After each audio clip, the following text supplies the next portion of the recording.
Tisztelt Hölgyeim és Uraim, kedves televíziónézők! Szeretettel köszöntöm Önöket az STL Szabad Egyetem előadássorozat 35. szemeszterének 10. előadásán, a Szegedi Tudományegyetem József Attila Tanulmány és Információs Központ kongresszusi termében. Az STL Szabad Egyetem 35. szemeszterében összesen 12 előadáson vehetnek részt. Az előadásokon készült felvételeket a Szabad Egyetem Szeged honlapon, valamint a Szeged televízió műsorában tekinthetik meg. Az előadássorozat egyik célja, hogy élő kapcsolat alakuljon ki a tudomány és közönsége között. Önök itt az előadás után tehetnek fel kérdéseket az előadónak. Mai előadónk Duce Eszter gyógyszerészként végzett a Szegedi Tudományegyetem Gyógyszerésztudományi Karán. A diploma megszerzése után a kar gyógyszerhatástani és biofarmáciai intézetében kezdett dolgozni, ahol PhD fokozatot szerzett. 2015-ben habilitált, 2018-ban egyetemi docensi kinevezést kapott.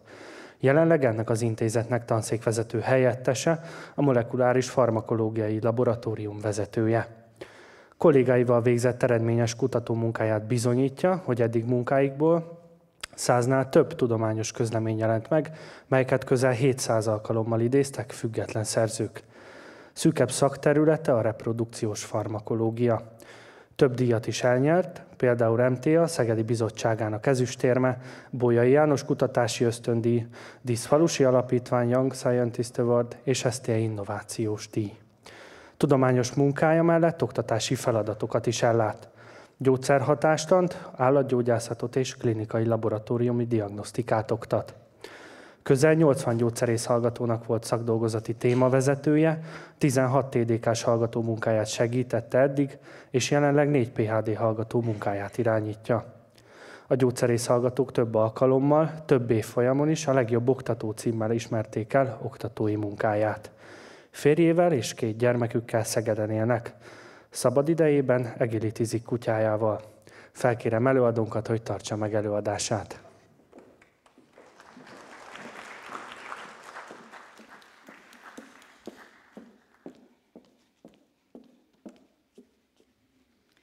Sok szeretettel köszöntöm Önöket.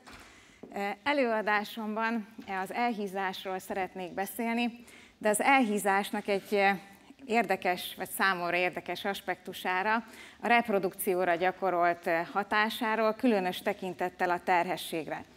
Az előadás során majd kifejtünk, vagy beszélek olyan hatóanyagról is, amit munkacsoportunk vizsgált, és remélhetőleg majd egyszer lehet az elhízás megelőzésében is használni.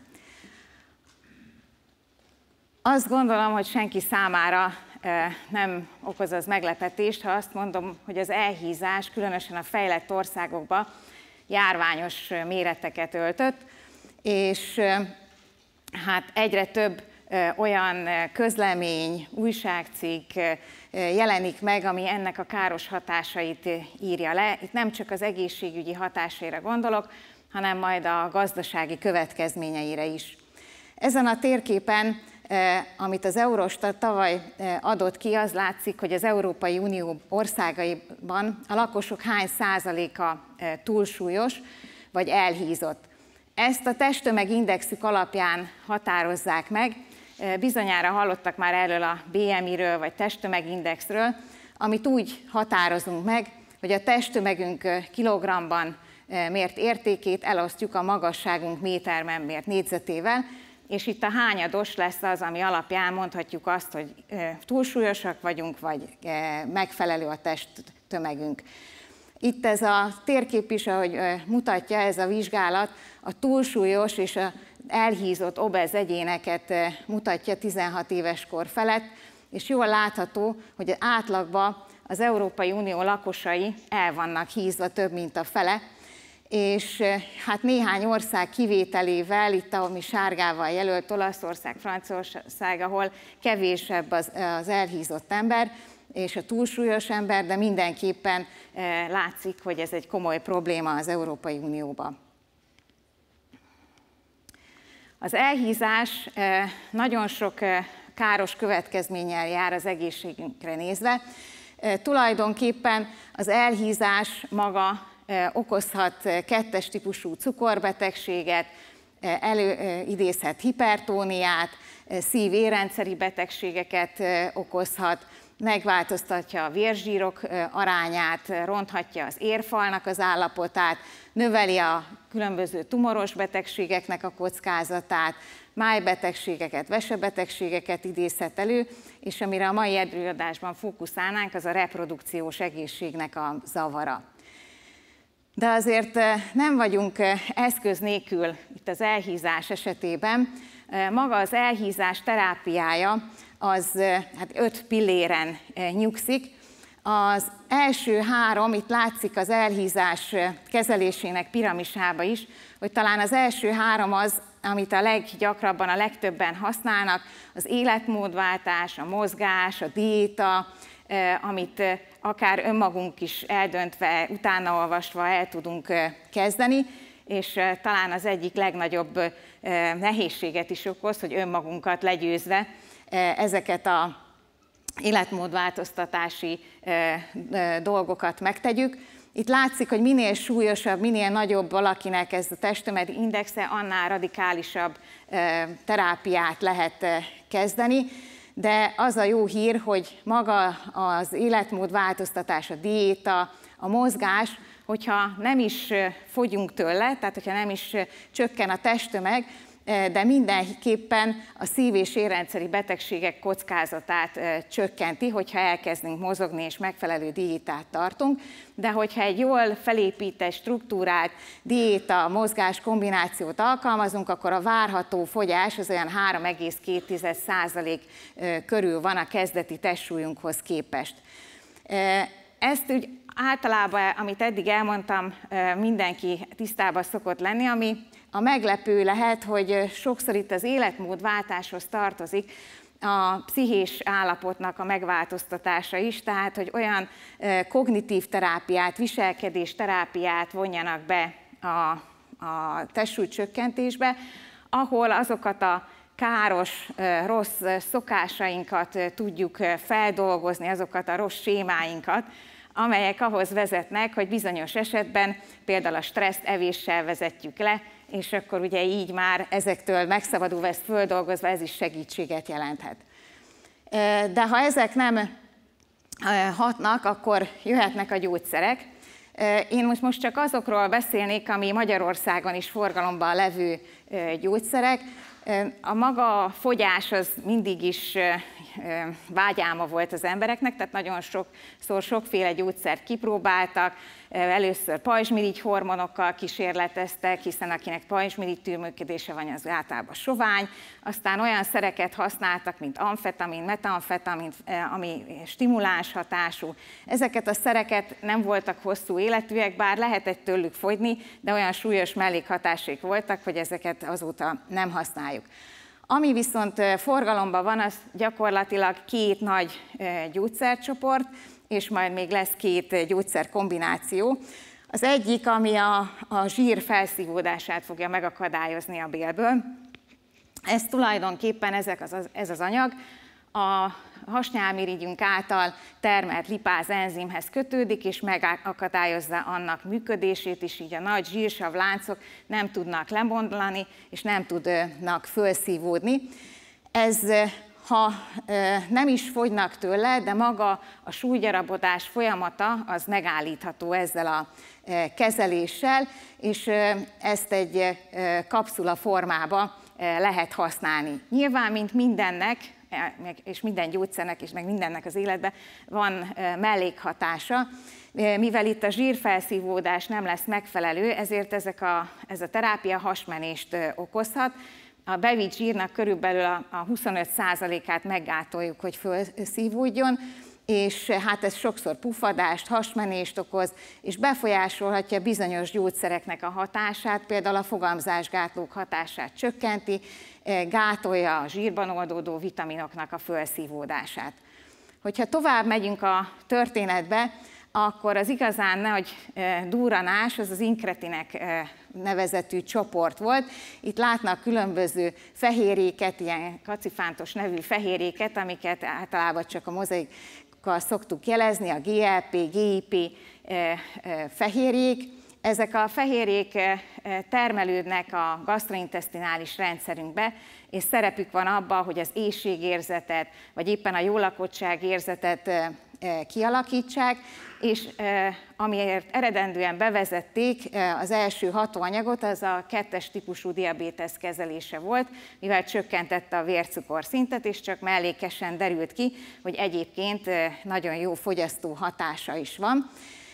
Amikor a liraglutid forgalomba került, akkor az 1990-es évek végét, 2000 elejét írjuk, majd utána forgalomba került a szemaglutid, amit már lehet, hogy a fiatalabb korosztály is hallotta, mert nagy boom volt, és annak idején mindenféle felület tele volt ennek a hatóanyagnak a hatásosságával, ilyen TikTok őrület volt, hogy mindenki ilyen hatóanyag injekciót akart használni, és szuperül lefogyni, és tényleg jó a hatékonysága, mert 3 hónap alatt egy 3,6%-os fogyást garantálnak, de utána a 2003-as évben jött a még nagyobb durranás, ez a következő hatóanyag, a Mounjaro néven került forgalomba. Ezek azok a beviteli módok, ilyen toll formába lehet, ilyen injekció formába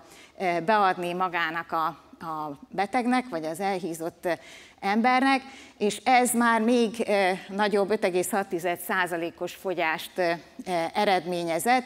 Nyilván ezek sem mellékhatásmentesek, itt is főleg az emésztőrendszeri mellékhatások jelentek meg, megjelentek antitestek, amelyek semlegesítik ezek hatását, és mindkétszer a szívfrekvenciát megemelte. De hogy ez a Mounjaro mennyire nagy siker volt, a tavalyi évben itt a kékkel van jelölve annak a cégnek az értékének a növekedése, a tőzsdei növekedése, ami ezt bevezette. Zölddel van alatta a szemaglutidnak, az a cégnek a jövedelme, és itt pirossal az egyébként úgy általában egy ilyen nagy gyógyszercégnek a tőzsdei növekedését mutatja egy év alatt, tehát hogy ez gazdaságilag is nagyon nagy boom volt. Ezek az anyagok addig, amíg az orlisztát az csak a gasztrointesztinális rendszerben, csak a bélben hat, ezek az anyagok már a központi idegrendszerünkbe is hatnak, az agyunkba is bizonyos területekhez be tudnak kapcsolódni, meggátolhatják az éhségérzetet, emiatt is van ez a fokozott hatékonyságuk, de ugyanúgy a bélrendszerbe is a telítettséget okozzák, tehát a perifériás hatásuk is van. Ha néhány napja esetleg valaki nézett valamilyen felületet, akkor ott egyre inkább előtérbe kerülnek ezen mellékhatások mellett egy másik mellékhatás, az úgynevezett Ozempic arc, vagy Ozempic száj, mivel olyan sokan főleg Amerikában, nagyon sokan akarnak nagyon nagy mennyiség, rövid idő alatt sokat fogyni, és emiatt, ugye, ahogy lefogytak, megváltozott a bőrszerkezetük. Nyilván ez mindenhol, de az arcukon a leglátványosabb, és akkor jött az Ozempic száj, hogy a száj körüli ráncok megjelentek, vagy az arcon jobban megjelentek ezek a ráncok, és most jön az újabb őrület, ami megint anyagilag is egy nagy dobás, hogy most akkor olyan anyagokat forgalmaznak, vagy kezdenek el velük forgalmazni, amelyek majd az ajak és az arcnak a feltöltésére kell, hogy ezt az Ozempices ráncokat majd eltüntesse, és akkor sovány is legyen, meg szép is legyen, és akkor így mindent megoldottunk. Ha tovább megyünk, még 2 gyógyszerkombináció az, ami körülbelül ezekkel a hatóanyagokkal egy időben megjelent a piacon. A fentermin és topiramát kombináció, az egyik az agyban anorexiás hatást vált ki, a másik csökkenti a bélmotilitást, és egy naltrexon bupropion kombináció is megjelent, ez pedig az agyi jutalmazó központot gátolja, és így éri el étvágy csökkentő hatását. Itt ez az agyrajz azt mutatná, hogy ezek a hatóanyagok különböző színnel vannak jelölve, és kombinációk, és hogy milyen agyterületet befolyásolnak. Itt van az először említett orlisztát, aminek nincs központi idegrendszeri hatása. De egy kicsit menjünk vissza a kiinduláshoz, hogy a nőket céloznánk meg itt most a mai előadáson, és az anyukákat az elhízás kapcsán. Szintén az Eurostatnak ez a felmérése, hogy hogyan változott az átlag súly, és kik volt a nők és a férfiak között. Itt van az átlag európai, és itt vagyunk mi magyarok, a hölgyek, és itt vannak a férfiak. Ugye a sötétebb szín a már elhízott embereket jelent, itt jócskán fölötte vagyunk az átlagnak, majd a világosabb színnel pedig a még túlsúlyos, de még nem elhízottakat jelöli. Tehát mindenképpen túl teljesítjük az uniós tervet ebbe a tekintetbe. Hogyha ugye megnézzük, itt nekünk most a reprodukció zavara az, ami érdekes lehet, és ebbe a táblázatba, ami első elég bonyolultnak tűnik, foglaltam össze, hogy tulajdonképpen milyen változások történhetnek. Hát a központi idegrendszerében, hipotalamusz, hipofízisben olyan változás történik, hogy a zsírszövetünk egy leptin nevű anyagot termel. Ez a sok leptin, ez egyébként az éhségérzetet kellene, hogy csökkentse, csak egy idő után elveszíti az érzékenységet a sejtek leptin iránt, és már úgynevezett leptin rezisztencia alakul ki. Megváltoznak az ösztrogén, progeszteron mennyisége, megváltoznak a hormonok, ami irreguláris menstruációs ciklust okoz, megváltoznak az endometriumja, a méh falának a szerkezete, megnő az androgénnek a plazmaszintje a hölgyekben is, ami szintén nem segíti a termékenységet, meggátlódik, vagy csökken a beágyazódás, a megtermékenyített petesejt beágyazódásának a lehetősége, károsodnak a granulózasejtek, ezek a petafészekben találhatók, és az ovulációban játszanak szerepet, és egy ilyen alacsony fokú gyulladás jelenik meg az elhízott emberekben, hogy a gyulladásos markerek ugyan alacsony szinten, de mégis folyamatosan jelen vannak, és újabb kutatások tárgyát képezi a mitokondriumok, a sejtben levő mitokondriumok, amely valószínűleg szintén károsodnak, és az pedig a petesejteknek a károsodását eredményezheti. Ha a terhességről beszélünk, akkor az anyai elhízás, ugye a megnövekedett zsírszövetnek a mennyisége olyan következményekkel járhat, hogy terhességi diabétesz alakul ki, hipertónia, magas vérnyomás, preeklampszia, amit magyarul terhességi toxémiának is hívunk, ami mind az anyára, mint a magzatra végzetes lehet, megnő a halvaszületések száma, és az anyukák esetében a szülés után az elhízás esetleg megmarad, kialakul a 2-es típusú cukorbetegség, kardiális komplikációk lehetnek, és a megszületett újszülöttnél is problémák léphetnek föl, előfordulhat koraszülés, vagy éppen túlhordás, nagysúlyú újszülött, ami miatt császármetszésre lesz szükség, hipoglikémiásak lehetnek a születés után, és a további életükre is hatással lehet a anyukájuk elhízása, mivel megváltozik a mikrobiomjuk, ezt bizonyították már több vizsgálatban, hogy ugye a mikrobiom az egy velünk élő mikroorganizmusok, leginkább a bélben levő mikroorganizmusokat szoktuk tanulmányozni, vagy ismerős a hallgatóság számára. Biztos láttunk már reklámot, ahol az antibiotikum után mondják, hogy szedjünk probiotikumot, mert a jó baktériumok elpusztulnak.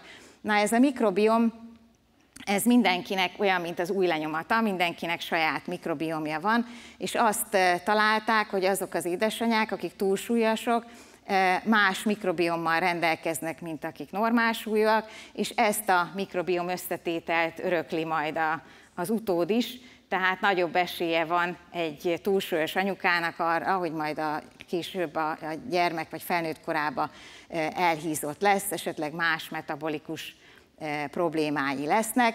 Sőt, azt találták, hogy az ilyen túlsúlyos édesanyáknál az anyatejben megnövekedett ezeknek a gyulladásos mediátoroknak a mennyisége, hiszen, ahogy mondtam az előbb, egy ilyen alacsony fokú gyulladás van, gátlódott a ilyen protektív védőfaktoroknak a mennyisége az anyatejben. Ezek közül a sok változás közül, amit maga az elhízás előidézhet, munkacsoportunkkal a koraszülésre fókuszáltunk. Egy koraszülésnek azt nevezzük, hogyha a terhesség 34-37. hete között születik meg az újszülött. A WHO szerint 2020-ban 13,4 millió gyermek született koraszülöttként, és ha magyarországi adatokat nézzük az élve születésre vonatkoztatva, akkor 2003-ban ez 7,7% volt, 2004-ben, bár ez még nem végleges adat, 8% volt a koraszülés, és tulajdonképpen a legnagyobb probléma a koraszüléssel, hogy nincs megfelelő terápia rá.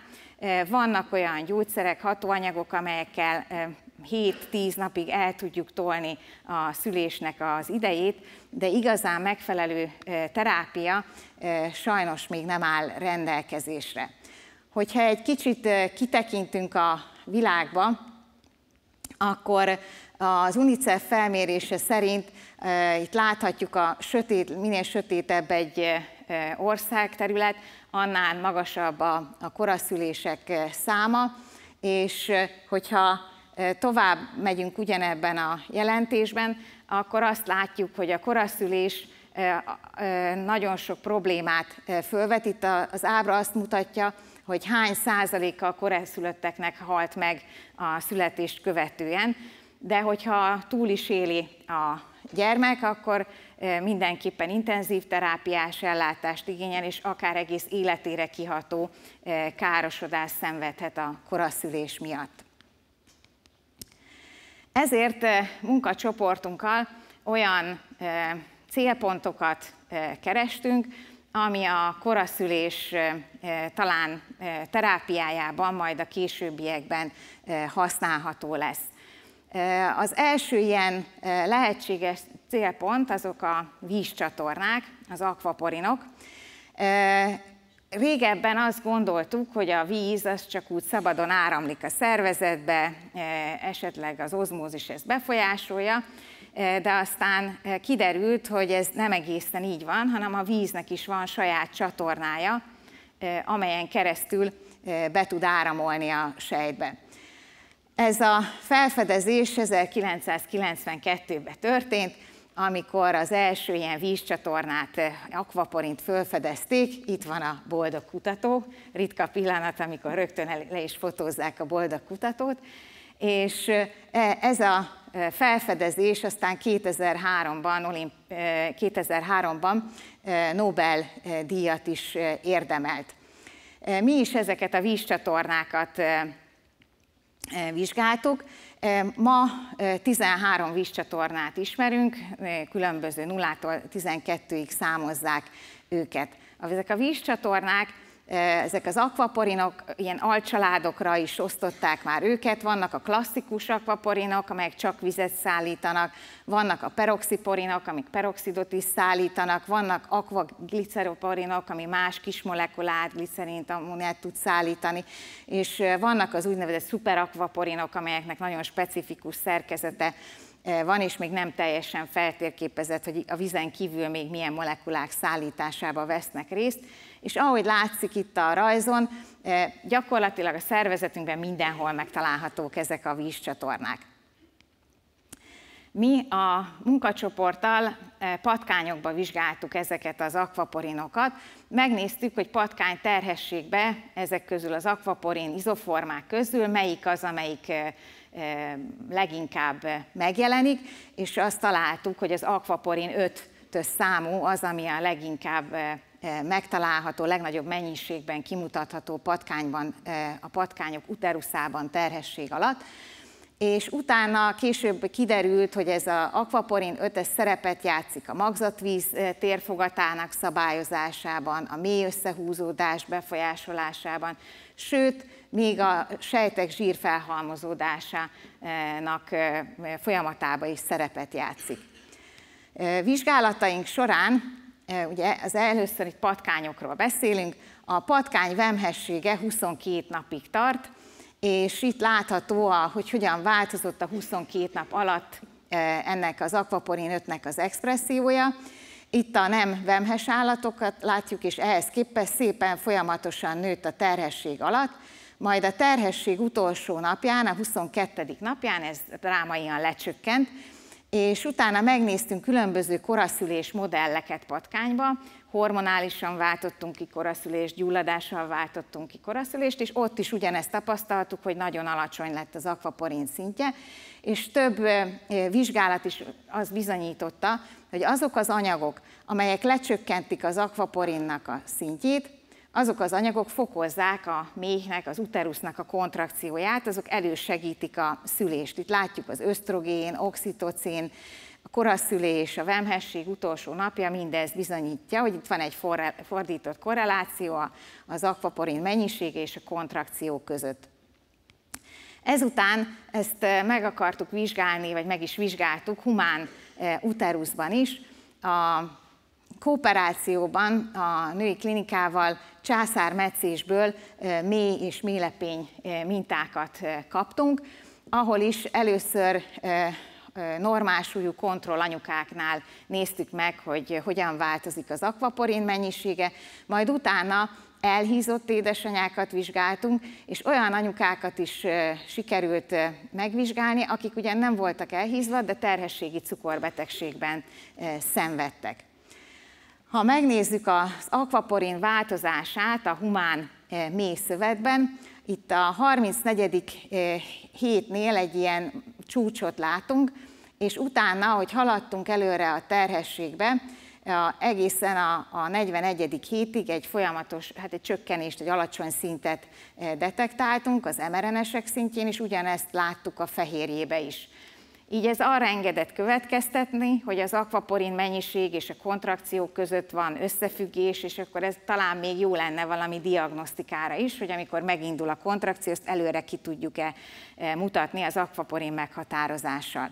Igen ám, de szövetet nem tudunk venni a kismamáktól, uterusz szövetet, ezért megnéztük, hogy hogyan változik az akvaporinnak a mennyisége a vérplazmába. És a vérvétel során a plazmába azt tapasztaltuk, hogy itt hasonló volt, hogy a 34. héten hasonlóan az uteruszhoz egy csúcsot mutatott az akvaporin 5-nek a mennyisége a terhesség többi hetéhez, és itt kontrollként ez egy nem terhes csoportnak a vérmintáit használtuk. Ezután, ugye mivel itt elhízásról beszélünk, megnéztük azt is, hogy a elhízott az obéz csoportban és a gesztációs terhességi diabéteszben szenvedő betegek esetében hogyan változik a terhesség utolsó hetében ez az akvaporin expresszió. Itt vannak a nem túlsúlyos anyukák, mRNS és fehérje expressziója, és azt találtuk, hogy az elhízás és a gesztációs diabétesz is megnövelte ezeknek a fehérjéknek a jelenlétét. Így aztán, ha ezekből visszagondolva az állatkísérletes eredményekre, erre a fordított korrelációra, ha azt láttuk, hogy itt megnövekedett az akvaporin 5 mennyisége, akkor ez azt feltételezi, hogy a mély izom relaxálódott, tehát nem tudott olyan intenzíven összehúzódni, ami a szülés idejének kitolódásához vezethetett. Ez indokolhatta, hogy többször kellett esetleg császármetszést végezni a vizsgált csoportban. Másrésztről ezzel a vizsgálattal azt is szerettük volna bizonyítani, hogy talán ezek az akvaporinok, mint diagnosztikus markerek is szerepet játszhatnak, és későbbiekben ezzel esetleg előre lehet jelezni az uterusz kontrakciókat. A következő lépésben megnéztük, hogy a méhlepényben hogy változik, mi történik a placentába ebben a két csoportban. Azt találtuk, hogy a placentában ezek az akvaporinok az elhízott anyukáknál nem változott a szintjük, de azoknál, ahol diabéteszesek voltak, ott lecsökkent az expressziójuk, és ha megint visszagondolunk az előző összefoglalóra, még az állatkísérletekből, akkor azt láthatjuk, hogyha és a szerepükre a magzatvíz termelésében azt láthatjuk, hogyha alacsony az akvaporin 5 koncentráció, aminek jelentős szerepe van, hogy megfelelő mennyiségű legyen a magzatvíz. Ha ez alacsony, akkor a magzatvíz mennyisége csökkent, és ez a lecsökkent magzatvíz aztán a későbbiekben különböző magzati rendellenességeket, későbbi betegségeket okozhatnak. A másik ilyen targetünk, amit vizsgáltunk így a koraszülésben és az elhízás kapcsán, az egy transportfehérje volt, ezt a P-glikoproteinnek hívják. Egyébként nagyon sok más neven is említi az irodalom. Maga ez a fehérjét 1976-ban fedezték föl, és arra gondoltak, hogy úgy jöttek erre rá, hogy ez a fehérje létezik, hogy akik rákos betegek voltak, és egy bizonyos típusú gyógyszerrel kezelték őket, egy ideig nagyon hatékony volt egy terápia, utána azonban megszűnt a hatása a terápiának, és már akkor gondolták, hogy van valami, ami ezt a hatékonyságot csökkenti, és először 2009-ben fedezték föl magát a struktúrát, utána 2018-ban, hogy milyen funkciója van ennek a fehérjének. Ez a membránban található ez a fehérje, és ez egy pumpa tulajdonképpen, egy efflux pumpa, ami azt jelenti, hogy az egyébként a membránon keresztül a sejtekbe bejutó, itt most zölddel jelölt anyagokat, ez a pumpa fogja és szépen visszapumpálja, tehát egyfajta védő szerepet tölt be, egyfajta védő mechanizmust hoz létre, és a placentában ezek a P-glikoproteinek jelentős mennyiségben megtalálhatók, tehát védik a magzatot attól, hogy olyan anyagok jussanak be, amelyek károsak lehetnének számukra. Nagyon sok endogén és exogén anyag mozog ezen a pumpán, itt nagyon sok diát lehetne ezzel teleírni, ebből is látszik, hogy milyen fontos szerepük van. Ráadásul manapság a gyógyszerfejlesztésben már figyelembe kell venni, hogy a gyógyszerek, amiket fejlesztünk, amiket már később fogunk alkalmazni, az ezen a pumpának a funkciójába esetleg gátolja, vagy esetleg szubsztrátja ennek a pumpának.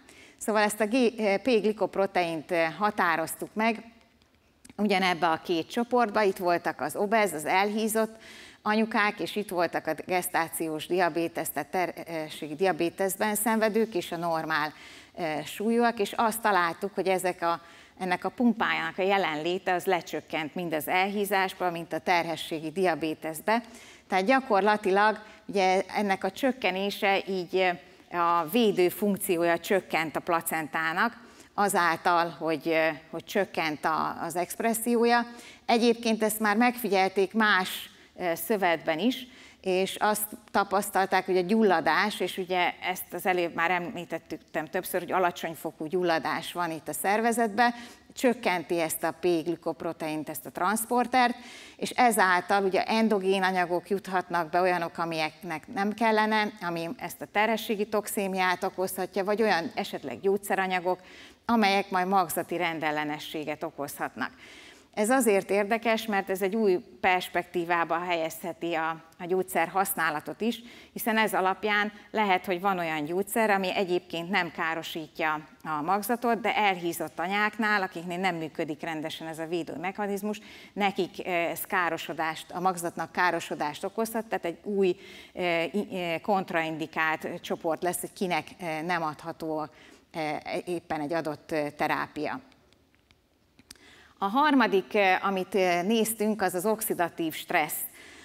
A szervezetünkben mindenkit ér káros hatás, mindenkinek a sejtjét érik káros hatások, de tulajdonképpen van egy ilyen antioxidáns rendszerünk, amelyik ezt ellensúlyozza, és ami tulajdonképpen ezeket meggátolja, hogy a sejtjeinket elpusztítja, vagy egyáltalán károsítsa. Megnéztük, hogy az elhízott anyukáknál és a diabéteses anyukák esetében hogyan változik ez az antioxidáns kapacitás, itt a teljes antioxidáns kapacitást néztük, és azt találtuk, hogy csökkent. Tehát itt a lecsökkent antioxidáns kapacitás egy ilyen fokozott oxidatív stresszt hozott létre, ami esetleg a sejtek pusztulását eredményezhette. Az irodalmi adatok azt mondják, hogy ez az oxidatív stressz az érképződést negatívan befolyásolja.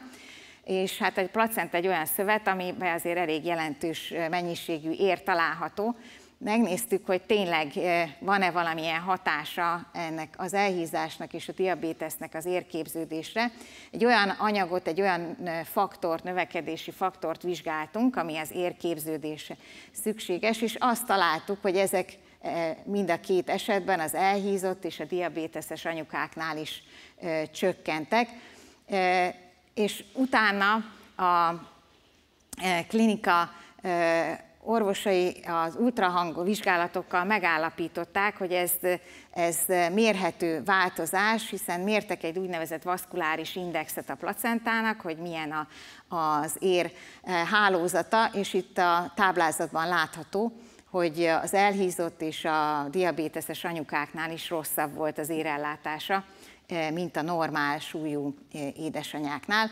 Itt amellett még a placenta térfogatot is mértük, ami megnövekedett ezekben a vizsgált csoportokban.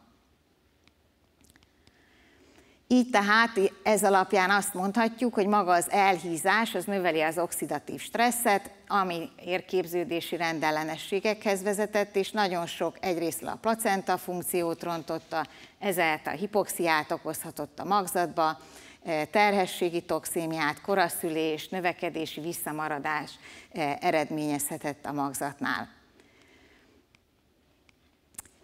Az eddigiekben arról beszéltem, hogy mennyi sok szörnyűség történik egy ilyen elhízás során a terhességben, de azt tudjuk, hogy egyrészt, ami felsorolt az előadás elején felsorolt gyógyszeranyagokat nem lehet terhességben használni, a terhesség alatt. Másrésztről a megelőzés az mindig könnyebb szokott lenni, mint már a kialakult állapotnak a javítása. Ezért aztán az előadás hátralevő részében egy olyan vizsgálatunkról szeretnék szólni néhány szót, ami a megelőzésre fókuszál, hogy megelőzzük a túlsúlyt, az elhízást. Ezek a vizsgálatok növényi szteroidokkal folytak, és ezek a fitoegdiszteroidok csoportját jelentik. Ezek a fitoegdiszteroidok, ezek nagyon érdekes anyagok, a növények világból jönnek, és a növények tartalmazzák a viszonylag nagy mennyiségben, és hogyha megeszik őket a rovar kártevők, akkor ha elfogyasztják ezeket az anyagokat, akkor elpusztulnak a rovarok. Tehát egyfajta inszekticid-szer, amit a növény termel magának, hogy megvédje magát a kártevőktől, de az emlősökben nincs ilyen gyilkos hatása ezeknek az anyagoknak, sőt, ezek közül a 20 egdizon, ezt már táplálék kiegészítőként bárki megveheti és használhatja, mert azt találták, hogy növeli az izomtömeget, emellett pozitív hatása van egyébként cukorbetegségben is. Az a kicsit baj ezzel az anyaggal, hogy nem annyira jól biohasznosul, rosszul oldódik, viszonylag hamar kiürül, és a kooperációban a Farmakognóziai Intézet kutatóival ők találtak olyan más anyagokat, ami hasonlóak ehhez a 20 egdizonhoz, vagy ebből előállíthatóak, és ezeknek a hatását kezdtük el vizsgálni. Itt a kaloniszteron volt a vizsgált anyag, és ez azért, hát reméljük fut be nagy karriert, mert hogy ezt a nagy mennyiségben elő tudják állítani, tehát most már ipari mennyiségben is akár lehet gyártani. Itt azért van itt a spenót, meg a quinola, mert hogy ezek a növények, ezek tartalmazzák ezeket az anyagokat, tehát addig, míg nincs ilyen tabletta a kezünkben, addig tessenek sok spenótot enni, és nem véletlenül Popeye azért olyan izmos, nem azért ette a spenótot, annak volt tudományos alapja. Ezt a kaloniszteront vizsgáltuk patkányokon. A vizsgálati modellünk abból állt, hogy a patkányokat születésük után, mikor már tudtak önállóan enni, onnastól kezdve kétféle táppal etettük. Az egyikféle tápunk az úgynevezett magas zsír és cukortartalmú táp volt, ez a fehéresebb, vagy ilyen piszkos-fehér színű táp. Ezt az angol nevével high fat, high sugar jelöltük, ilyen diétát folytattak ezek a patkányok, és itt van mellette a normál, standard táp, amit ettek az állatok.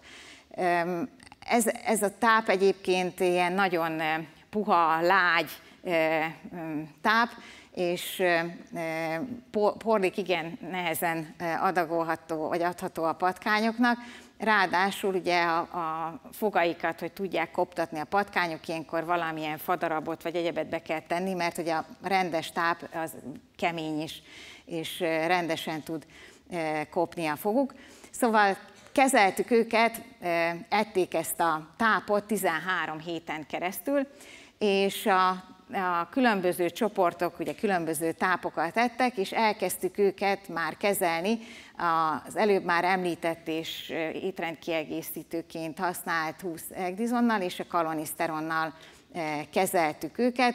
Itt nyilak azt mutatnák, hogy minden héten megmértük a súlyukat, hogy hogyan növekedtek, mennyi tápot fogyasztottak, ez a GTT pedig azt jelenti, hogy glükóztoleranciát néztük, mivel ezek az állatok egyfajta diabétesz modellként is szerepeltek, hiszen ilyen zsíros, cukrosat ettek, és a 2-es típusú diabétesz alakult ki, vagy legalábbis ilyen előállapot, ilyen prediabetikus állapot állt elő, és hogy itt is látjuk, ugye lettek szép nagy kövérpatkányaink, meg kevésbé kövérpatkányaink. A kísérlet végén szövetmintát gyűjtöttünk, és vérmintát is. Az eredményeinket, hogyha megnézzük a testsúlyra vonatkozóan, itt van a kontrollcsoportunk, aki a rendes, hagyományos tápot ette, és itt van a cukros, zsíros tápot evő csoport.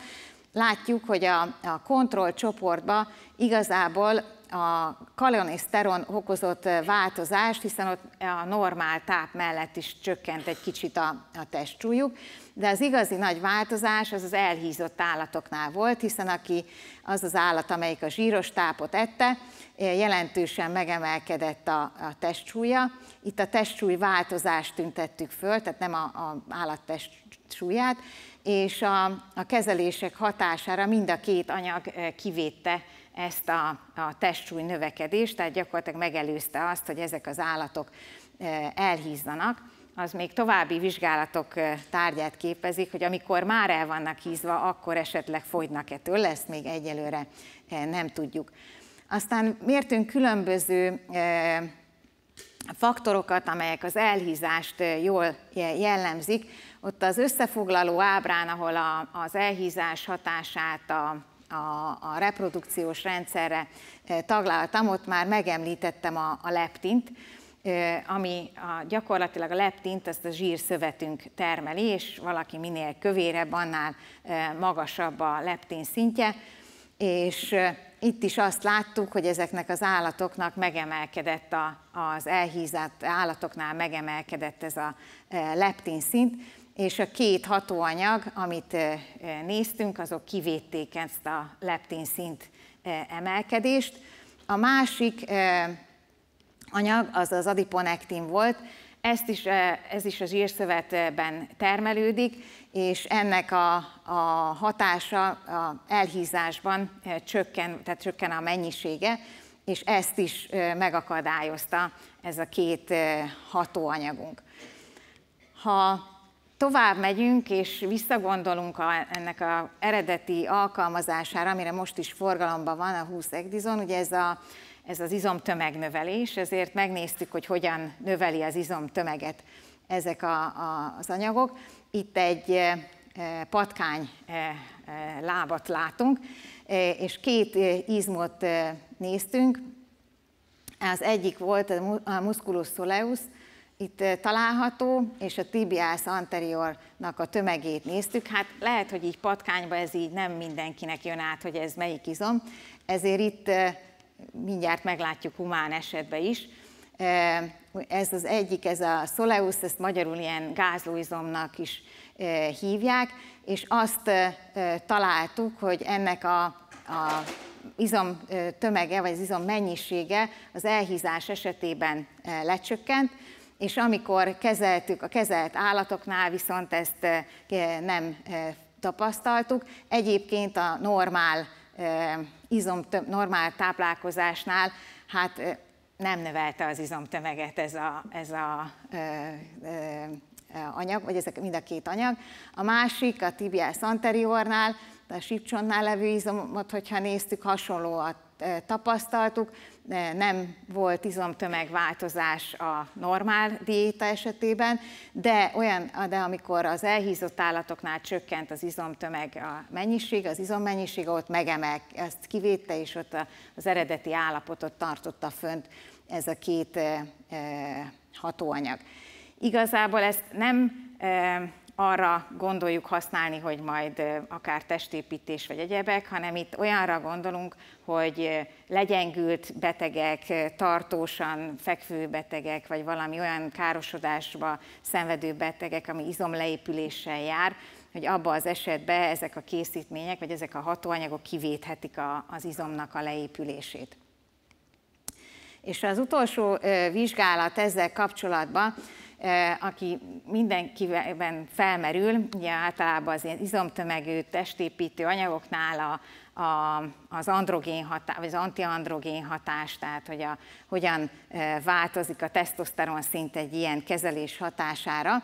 Így aztán patkányokban heretömeget mértünk a kezelés kapcsán, és hát nem volt váratlan az eredmény, hogy az elhízott esetben elhízás során csökkent a patkányok heréjének a tömege, egy hereatrófiát figyelhettünk meg, és a forgalomban levő anyag, vagy hát mint táplálékkiegészítő, beszerezhető anyag, ez nem védte ki ezt a hereatrófiát okozó hatást, vagy heretömeg csökkentő hatást, míg az újonnan vizsgált kaloniszteronunk ezt kivédte, és ott nem tapasztaltunk ilyen atrófiát.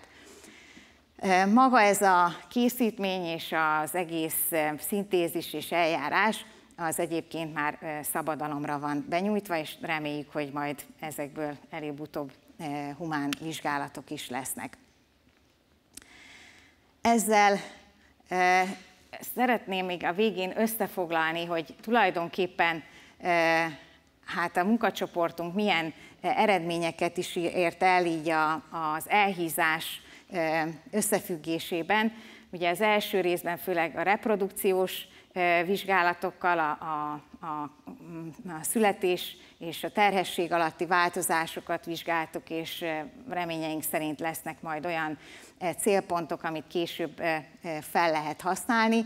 És hát itt a végén látott hatóanyaggal pedig hát reméljük, hogy lesz majd a kezünkben egy olyan anyag, amivel meg tudjuk előzni a elhízásnak a kialakulását, és esetleg még talán valamilyen diagnosztikus markert is tudunk adni, hogy az elhízás okozta koraszülést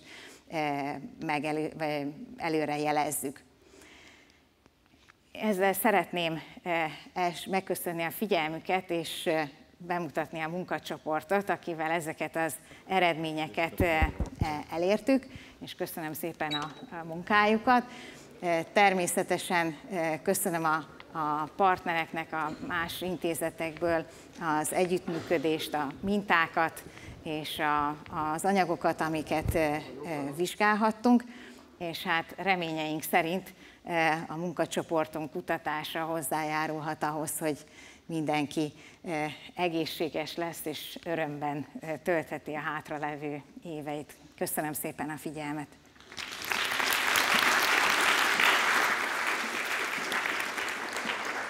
Köszönjük szépen Duca Eszter előadását, köszönöm megtisztelő figyelmüket.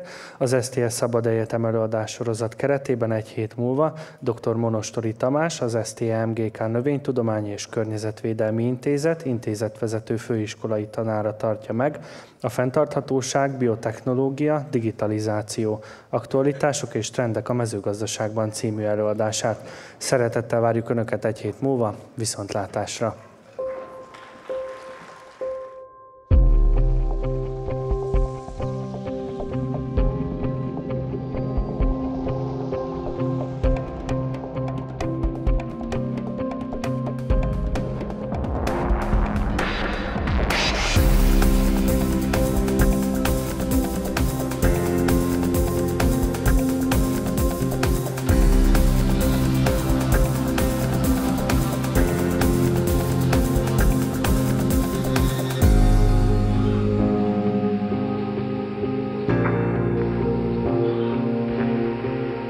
Thank you.